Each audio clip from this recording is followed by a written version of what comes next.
What about your top five?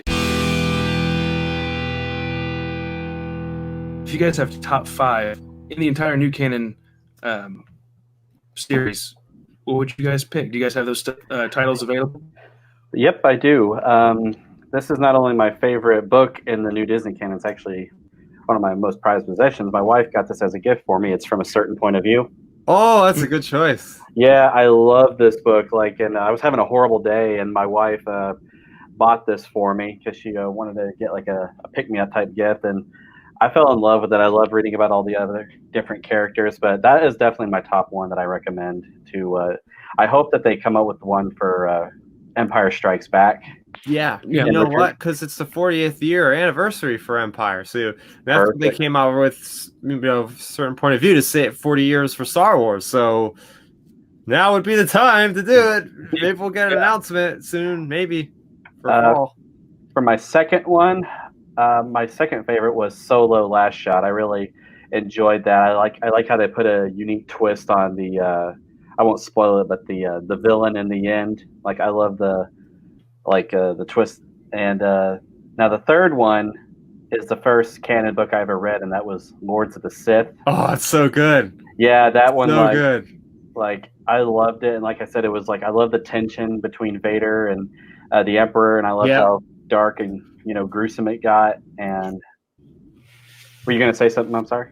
Yeah, no, I was just gonna elaborate more because I love the fact that it's basically like Vader, Emperor Palpatine, a couple royal guards, and them against an entire army of the Twi'leks. And I'm into these little tabletop games. I'm all into the combat side of Star Wars, so seeing them just surviving against onslaughts of these enemies, and seeing Vader in his prime with the Emperor, which we don't really see the Emperor doing a whole lot usually. He's usually just sitting in a chair, but seeing him actually out there having to survive was just on the battlefield. Yeah, literally on a battlefield with Palpatine. Yeah. That was so cool. And if I remember correctly, I remember Palpatine was kind of like, "This is fun," Yeah. But the fourth one is, I was actually really excited about this. I haven't read the book form of it yet, but I listened to the audio drama, if you know where I'm getting at here, and that's Dooku Jedi Lost. Oh yeah, I really did enjoy that one. And my least favorite that I've read or it's not my least favorite, but Master and Apprentice. Ooh, that's another good one. Yeah, but if you look at two stories from this year. This year was a great year for storytelling in Star Wars. Oh yeah, my least favorite, it's just an honorable mention, was Resistance Reborn, but that's 6. That's not top 5. So okay. So those are mine. Yeah, and I'll have more to say about that for sure. Star Raptor, Chris, would you like to? I don't have a particular list. I guess I'll try to rank off, but it's going to be really just difficult. Like me, I don't have them in a particular order. Oh, okay. Either.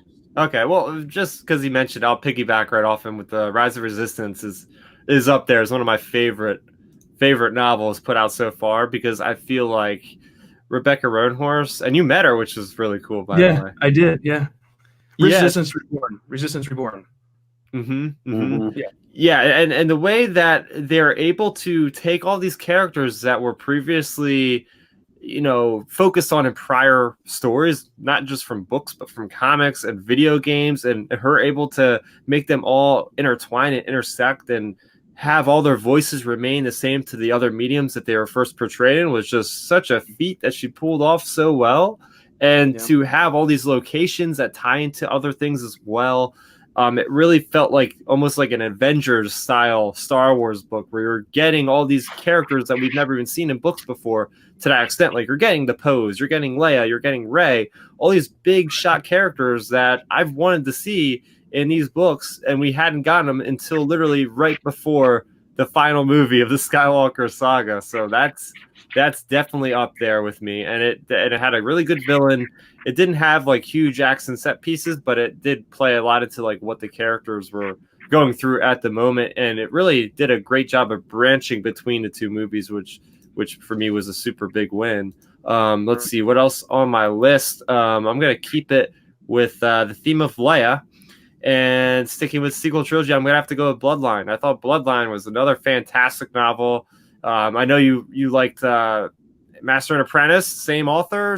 Claudia Gray, yeah. She's just so good when it comes to writing Star Wars. Between a certain point of view, she had a little chapter in there. It's like everything she does is so well done. Like she belongs with nothing else but Star Wars. Yeah, my wife actually read Bloodline. She said she liked it a lot. Yeah, because it really shows like big moments in Leia's life that are turning points for the character, and that's going to be what I keep coming back to: is stories that matter, stories that I come away with learning something. I can say that I know this about a character after reading a book. That's what really sticks with me the longest. And another character written by Claudia Gray, same character actually. We're going to go back in time, and this is one of those Disney Lucasfilm Press books, and that is the book Leia, Princess of Alderaan. I was blown away by this book. Like, I didn't see it coming to be this good. I was like, okay, yeah, Claudia Gray's writing it, but it's a young adult reader novel, and we have other novels like Phasma coming out at the same time. Why do I care about this one? But I was won over really quickly, seeing how Leia transforms from, like, preparing to be a princess to how she becomes a queen of Alderaan, and then later on getting involved the way she does with the rebellion, learning about her father, Bail Organa and the mother, and trying to integrate herself and test the Empire, but not overstep its boundaries, because she can at this point, because they still think she's innocent, and dealing with like the moments like with Tarkin were just like, man, there are so many good moments in that book for sure. Did you guys read that one? Yep, I read all the new stuff. Yeah. Yeah. Okay, Sticky, I guess I'll go keep it up with the young adult stuff. What was cool about the Leia book too also Yes. is that she felt the Force and actually used it a bit. Yeah.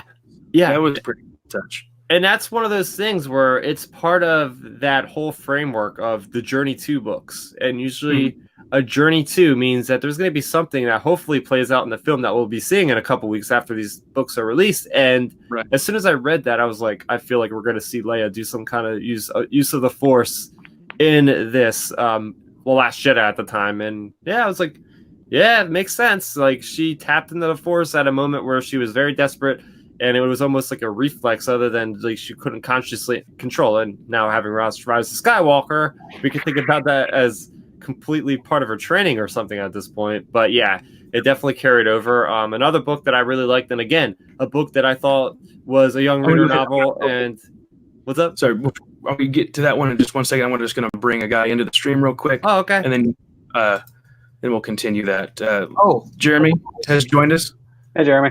Hey there. Chainsaw Productions. So the next one is Lost Stars, and that was the first young adult reader novel that I read, and it was one of those books that was like sitting at my job that I was working at. I work part-time retail, and it was sitting on the bookshelf. I was like, oh, it's a Star Wars book. Yeah, the logo looks okay. Let me try it out. And I started reading the first chapter. I was like, oh yeah, Tarkin is in this already. And then it was like the hit list for Star Wars, because you keep going to these different familiar locations, and you're adjacent to like the main characters. Like, pretty sure somebody, or it was either in Battlefront Twilight Company or this one, somebody runs into Han Solo on Hoth or something like that. You're getting into like the nitty gritty of in between events. Somebody's rescuing Darth Vader after he gets like shot at by the Millennium Falcon after the events of the destruction of Death Star. Like, really cool moments that are integral to the story, but aren't like dealing specifically with huge events like with the main characters. But you're going along on the journey, and you have these original characters, Sienna Ray and Thane Kyrell, and we still don't know what's happening with those characters. Hopefully we get a sequel sometime soon. But yeah, definitely a book that flew under the radar for, I think, a lot of people. But I think it just plays so well to like the hit list of what's good with Star Wars with the original trilogy. Right. I think we got overshadowed by Aftermath. I think they came out within a month of each other, if I'm not mistaken. Yeah, even the same day, I think, maybe, or something. Yeah, it could be. Yeah, could have been. And the last one, I really love this book. It's probably like a lesser favorite of the fandom, but I got to go with Thrawn Alliances, because Thrawn Alliances was one of those books that really tapped into what I like about like the mystery of Star Wars. It almost felt like kind of like a Legends book to me, where it was like exploring the unknown regions. I mean, come on, you have Vader and Thrawn working together. They go to Batu, which you can apparently go to the canteen and see the blaster bolts in the wall from what happened in that certain scene with those aliens. I did like the cover that you could reverse it. Like on one side it's Vader, and like another side it's like Anakin. Or was that just two different covers from whatever? One of them was a con convention. That was a con convention one. Oh, yeah, okay. Yeah, and it introduced the Grisk, which I have a huge fascination for some reason. I just like love the mystery of these aliens and how they're able to like assimilate into the culture and like really mess with people based off like their intelligence, and that we still don't know how they're operating, and they're just like really good enemies for somebody as powerful as Thrawn. Right. And it's funny is now that you think about that, we bring the Grisk back up. How come those weren't the creatures inside Palpatine's temple there on Exegol? Because J.J. Abrams doesn't read books. Yeah, that's typical of any of the movie directors. They don't typically read the books. Right, but that would have been cool though. It would have been something to tie into the novel. When Thrawn's like, "There's something so much worse out there." Palpatine's little, yeah. And I also really enjoyed the whole Clone Wars aspect of the book with Anakin, Padme, and Thrawn, and the fact that they come across Cortosis, which is some cool ass like old EU stuff from like Jedi Outcast video games. I'm like, what? They're bringing us back into canon, like lightsaber resistant material. Like, come on, this is awesome. So I just got a kick out of that book for just a lot of geeking out moments like that. But yeah, I love Treason as well. Treason's a great book, and I'm really looking forward to the Ascension trilogy, which is going to really be like the origin story of Thrawn, and we're going to learn all about Jachis Ascendancy. Apparently, they put in the beginning of the book, I forget exactly what the title of this certain term in books are, but they have like a spread of like all the characters' names and what they're relation to in the story. Oh, that's pretty cool then. Yeah, they have a certain term for that, and they made a big deal on Twitter with Del Rey one day. They were tweeting about it. It was like, oh yeah, this book has like nobody in it that we can relate to because they're all the Chiss. So it's not like there's anybody coming from the known galaxy like Ensign Vanto that's going to be able to explain anything. So they have to literally do it in the front of the book, like, oh, this character's this character, because like everybody's got like multiple names in Chiss. So it's like going to be like very confusing. Karen Travis did similar in the Republic Commando books. The second book on, because there's so many Mando words that are just thrown around and there is an explanation for it.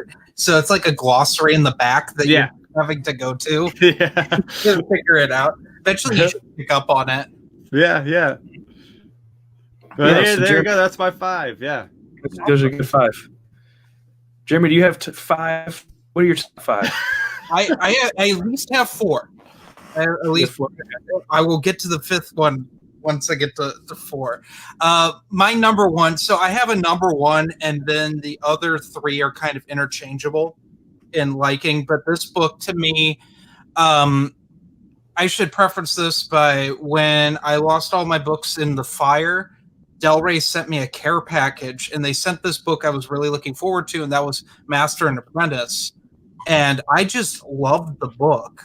Like, there was no, even with the old expanded universe, there was no adult novel that focused on Obi-Wan and Qui-Gon. Really? It's something I always wanted. Yeah, they had 18, actually technically 20 Jedi Apprentice young adult novels.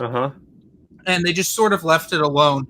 And Qui-Gon doesn't really get a lot of love in the EU, in my opinion. They attempted to do it at the end, but they had a really failed comic book series called Jedi: The Dark Side. It was supposed to be an ongoing, but they canceled it after 5 issues. It was him and his former apprentice in the EU before Obi-Wan. Which, it was neat if you read Jedi Apprentice, but Jude Watson's the only one that gave Qui-Gon love. That's what I'm getting at. No one else seemed to. James Luceno kind of threw him in Cloak of Deception. Yeah. And that's about it. So it came time for Claudia Gray's book. I loved it. It was kind of unorthodox for like a Jedi story, and having a new apprentice for Dooku, because we didn't Dooku Jedi Lost hadn't come out yet, so we didn't know who Rael Averroes was. and that he's kind of royalty but kind of not at the same time. Mhm. It was great, and like that he's an even more like rogue Jedi. Yeah, he's such a cool character. Yeah, I really enjoyed that. That's my number one by far. Probably number two, now I think about it, was Rebel Rising, the novel. Sure, so. That was a lot better than I thought it was going to be. Yeah. Because at the time, Matthew and I got both Guardians of the Wills and Rebel Rising at the same time. Yeah. And I picked Rebel Rising first, and he picked Guardians of the Wills. And then we finished around the same time. We just kind of swapped. But I don't remember Guardians of the Wills that much. It was pretty forgettable. Yeah. I remember it just didn't have a whole lot going on in it. But Rebel Rising was a really good insight into a character that I didn't care for in the movie. Mm-hmm. But with this book, it's like, oh, here's a whole nother perspective on this character, which will lead me into my third one, which is Rogue One, the novelization. I thought that was well written and really dealt with Jin's like PTSD and stuff that I didn't expect in a book like that. I think Alexander Freed should write more of the movie novelizations if we get any more films. Yeah, he's a little bit tied up with the Alphabet trilogy, which I'm fine with because I loved Alphabet Squadron.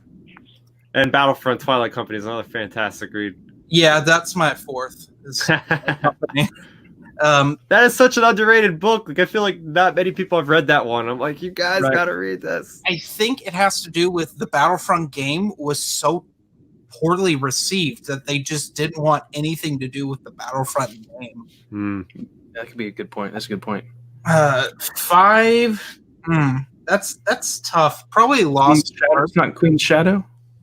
It's definitely not Queen Shadow. The only reason I got Queen Shadow finished is I had the audiobook and I had lost my driver's license for a little while and I was walking to work and it was an hour walk to work.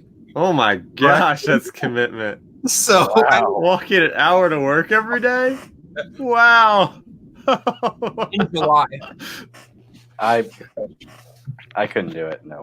That's so hardcore. Wow. I like walking. It's one of my favorite sports. So, like mine aren't in any particular order, but I've pulled up all the stuff with me, and I've got Lost Stars.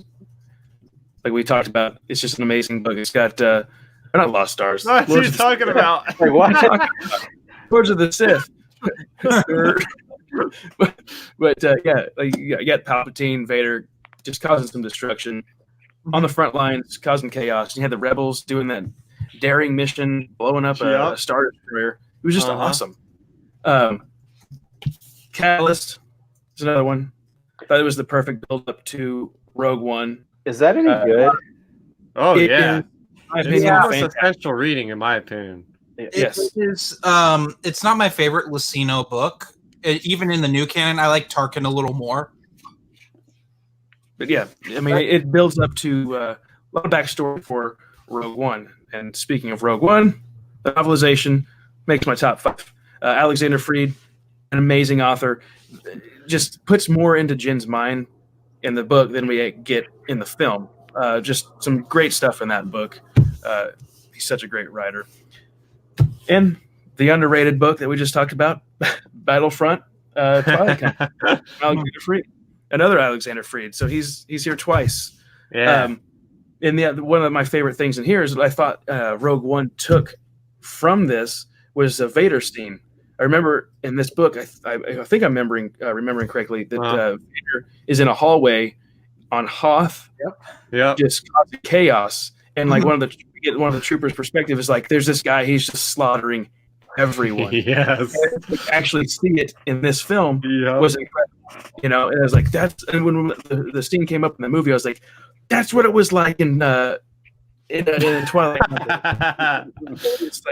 It's just an awesome read. One of those that I definitely would like to revisit. But yeah, if you guys haven't checked that one out, you need to. And then my last one, still one of the best ones in my opinion, from Claudia Gray. Her other books are outstanding, but Yeah, this one is a definite must. I remember I got my sister this book, hoping that she would read it. I don't think she ever did, but yeah, great book. That great soundtrack for that one would be Across the Stars. Yeah. I have to say, I was actually at the bookstore today, and I saw Lost Stars on the counter. I was just like, should I grab that? Like, I'll pass it. It's just like now all of you guys are bringing it up, and I feel like it's haunting me for not buying it. You need to get that book. It is outstanding, and it ends in a place that is like, wait, okay, so what happens? It's left wide open. So hopefully we get that. And I'm worried that we won't, because now Claudia Gray's, got her hands tied again, another author with the Project Luminous series. Right. So who knows if we'll ever get that story now? Yeah. I mean, who knows? Maybe Project Luminous involves Lost Stars too. Wouldn't that be a surprise if all the leaks were wrong and it was like, oh, this is a post Rise of Skywalker? People go, what? Yeah. Who knows? Which is what I thought it was going to be originally. I was like, oh, we're going to continue the events of all these characters in book form because none of the actors want to come back anyway. So let's just do it in books. Pretty fried and done. I can't blame them. That's a big commitment to be like that much time on a film series. Yeah. That's like 6-7 years of your life just dedicated to that. Mm-hmm.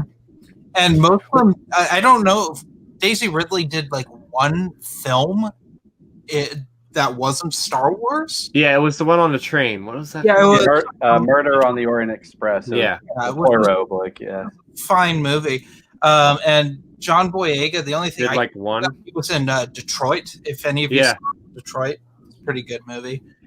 I noticed Oscar Isaac is actually getting a lot of work. Not only is he played like Gomez from like the new Addams Family movie, he also has provided the voice for Spider-Man 2099 in Spider-Verse. So he was in X-Men, the Apocalypse movie. Yeah, Apocalypse. That's right. It was Apocalypse. That was embarrassing. It wasn't. He was fine as Apocalypse. It was a bad script.